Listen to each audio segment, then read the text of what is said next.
Et en vrai, ouais, ce jour-là, j'aurais vraiment pu me faire tirer dessus.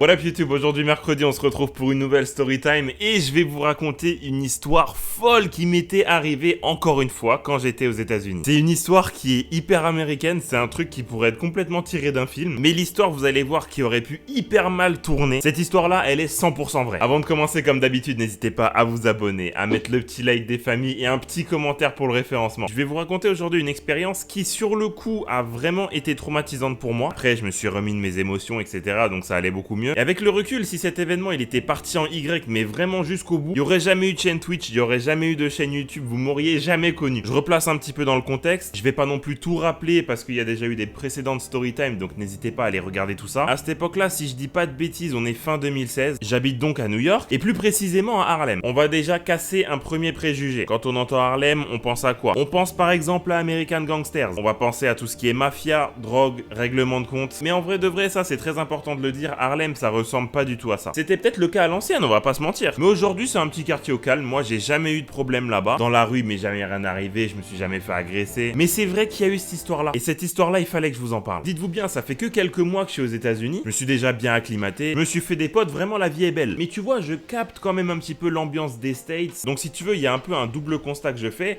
D'un côté, je me dis, ok, c'est bon, je suis à Harlem, quartier vraiment tranquille et tout, pas de problème. Mais de l'autre côté, tu vois, on est quand même aux États-Unis, on sait que le rapport avec les armes à feu, tout ça, c'est un peu différent de chez nous. En gros, je sais qu'aux États-Unis, il peut vraiment y avoir de la violence. Maintenant que j'ai rappelé tout ça, je vais rentrer dans le vif de l'histoire. Je suis chez moi, tranquille, posé, je fais ma petite soirée au calme. Je suis tout seul, tu vois, je suis vraiment en mode tonton. Et ce soir-là, je décide de jouer vraiment très tard à la console. Quand je vous dis qu'il était tard, c'était 2-3 heures du matin. Donc on était vraiment au beau milieu de la nuit. Évidemment, pas besoin de vous dire à quel jeu je jouais. Et là, d'un coup, j'entends des cris dans la rue. À la base, c'était des cris de femmes que j'entendais. Je me dis, c'est bizarre, tu vois, parce que ça fait déjà plusieurs mois que j'habite là-bas. Il s'était vraiment jamais rien passé. J'avais jamais entendu des gens crier. J'avais jamais vu de gens se battre. Donc je me dis, oh, là, il y a un truc qui se passe. J'arrête de jouer à 2K. Faut savoir qu'aux États-Unis, j'habitais à un rez-de-chaussée. Du coup, je me pointe aux fenêtres. Tu vois, je regarde discrètement. Au cas où, c'est juste devant ma fenêtre. Tu vois, j'ai pas envie, genre, de lever le truc là, de lever les persiennes et d'un coup je tombe nez à nez avec le bug. Donc je regarde discrètement, plusieurs fenêtres, plusieurs angles, mais je vois rien du tout. Et là je réentends des cris. La deuxième fois où j'entends des gens se crier dessus, ce sont des hommes. La situation elle est un petit peu confuse, donc j'arrive pas à comprendre ce qu'ils disent, mais si tu veux, je comprends déjà à ce moment-là que la situation elle est anormale. Première décision que je décide de prendre, j'éteins tout.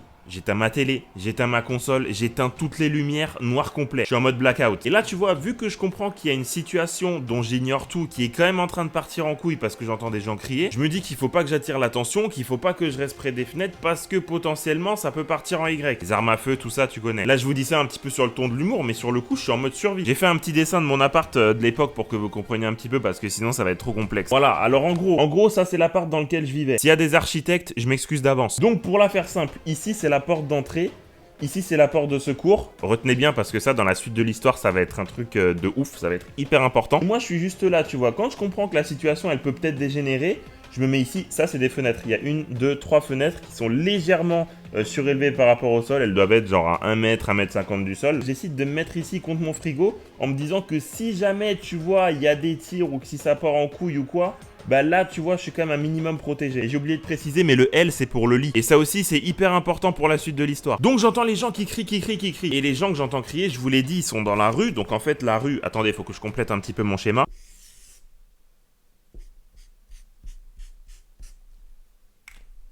Quand j'entends les gens qui sont en train de crier, ils sont à peu près ici, là. Voilà, ils sont quelque part dans la rue par là, tu vois. La suite, c'est que l'action, elle s'est déplacée. Elle est non plus dans la rue, mais elle arrive dans ma cour arrière. Concrètement, j'entends des hommes qui se crient dessus, mais depuis ici. En gros, la partie ici qui est assurée, c'est une genre de cour arrière.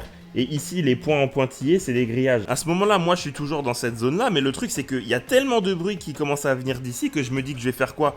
Je vais tout simplement ramper par là. Banks, donc là je commence à ramper et je me mets ici au niveau de la porte de secours. Il faut savoir que ma porte de secours qui était là, il y avait une porte en métal, c'était genre la porte la plus à l'extérieur on va dire, et une porte en bois tu vois, celle qui donnait vraiment chez moi. Donc en gros je rampe et j'avais des persiennes au niveau de cette porte. Donc ce que j'ai fait c'est que tu sais, je me suis juste un petit peu relevé, j'ai relevé les dernières persiennes juste histoire de voir ce qui se passait. Et là c'est un truc de ouf parce que quand je regarde à travers les persiennes, je vois un gars qui est en train d'enjamber le grillage. Je comprends qu'il est en train de se faire courser par quelqu'un mais je sais pas encore par qui. Donc dans ma tête tête, j'étais là, vas-y, il est en train de se faire courser par un gang, c'est un règlement de compte, ça va partir en couille. Le gars, il enjambe, il arrive dans l'allée, et là, c'est comme dans les films. Il regarde à gauche, il regarde à droite. À gauche, ça menait je sais pas où, et à droite, ça menait chez moi. Et bien sûr, le boug, il décide de venir de mon côté. Je vois qu'il commence à courir vers ma porte, là, je baisse les persiennes, je m'écarte, et j'entends, tu sais, qu'il attrape les barreaux, qu'il essaye de secouer pour voir s'il peut pas ouvrir pour s'enfuir. Heureusement, Dieu merci, les portes étaient fermées. Il commence à retourner dans l'autre sens pour essayer de trouver une issue, dans l'espoir de pouvoir s'enfuir. Et là, il y a deux autres bougs qui arrivent, qui enjambent le grillage, et c'était des officiers de police. Le gars, il essayait pas d'échapper à un gang, il essayait d'échapper à la police. Je sais pas s'il a été pris en flagrant délit, tout ça, si c'est les meufs que j'ai entendu hurler au tout début qui ont appelé les flics. Toujours est-il que ça s'est fini en course-poursuite, et ça s'est fini en course-poursuite dans mon allée. Il y avait deux flics qui étaient dans l'allée, lui qui était au milieu de l'allée. Les flics, ils lui ont gueulé dessus en mode tu bouges plus, police. Je regarde ce qui se passe, donc en fait, je suis témoin de l'interpellation. Et le gars qui était en train de se faire interpeller, il disait aux flics non, me tirez pas dessus, tout ça, j'ai pas d'armes. Le gars, il a compris qu'il était coincé, tu vois. Et en vrai, ça se comprend parce qu'on connaît la police américaine. Je pense que le NYPD, c'est pas la pire des polices. Mais voilà, on sait qu'ils ont une fâcheuse tendance à dégainer un peu trop vite. Donc le gars les met bien en garde en disant non, vous inquiétez pas, j'ai pas d'armes ni rien, me tirez pas dessus. Mais sur le coup, j'avais le cœur qui battait à 10 000 à l'heure. Une fois le gars maîtrisé, mis dans un coin, les flics ils sortent leur lampe torche à droite, à gauche. Donc moi je me pousse, tu vois, pour pas qu'ils me voient. Je pense qu'ils voulaient faire une petite pêche aux infos, tout ça pour voir si des gens avaient vu quelque chose.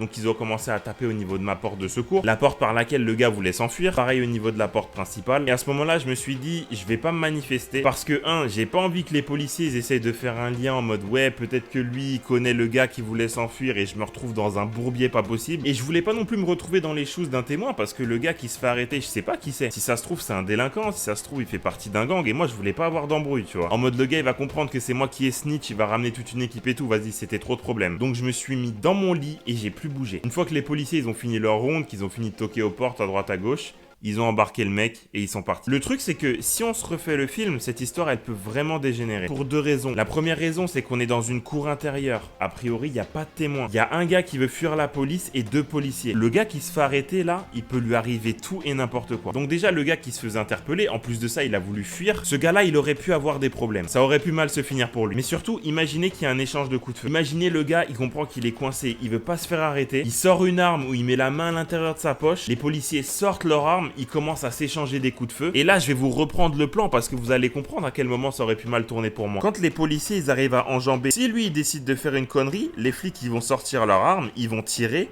Et là, c'est mon lit. Dans la continuité, c'est mon lit. Imaginez que moi, je suis là, je suis tranquillement en train de dormir. Et d'un coup, t'as trois bougs là qui s'échangent des coups de feu et moi, je prends des balles perdues. C'est pas une situation déconnante que je suis en train de vous décrire là. C'est un scénario qui aurait vraiment pu se passer. Et vu l'alignement de mon lit avec la porte et avec les échanges de tirs, il y avait de grandes chances pour que ce jour-là, je me prenne des balles. Finalement, c'est pas arrivé. Heureusement que ce soit les policiers ou le boug, personne n'est parti en Y. En vrai, il n'y a pas eu de drame ce soir-là, mais la situation en elle-même, elle était quand même traumatisante. Moi, j'ai pas dormi pendant plusieurs jours après. Mais bon, j'ai envie de vous dire, c'est pas très grave. Au final, j'ai juste eu du mal à dormir. Plus de peur que de mal, je suis quand même resté dans cet appartement jusqu'à la fin de mon année et ça s'est jamais reproduit. Bref, cette anecdote elle est folle, je pense que c'est un des trucs les plus ouf qui me soit arrivé, pas seulement aux États-Unis mais dans toute ma vie. Si jamais vous avez des questions, des réactions, n'hésitez pas dans les commentaires. D'ailleurs, je suis curieux de savoir quelque chose. Qu'est-ce que vous auriez fait si vous aviez été à ma place ?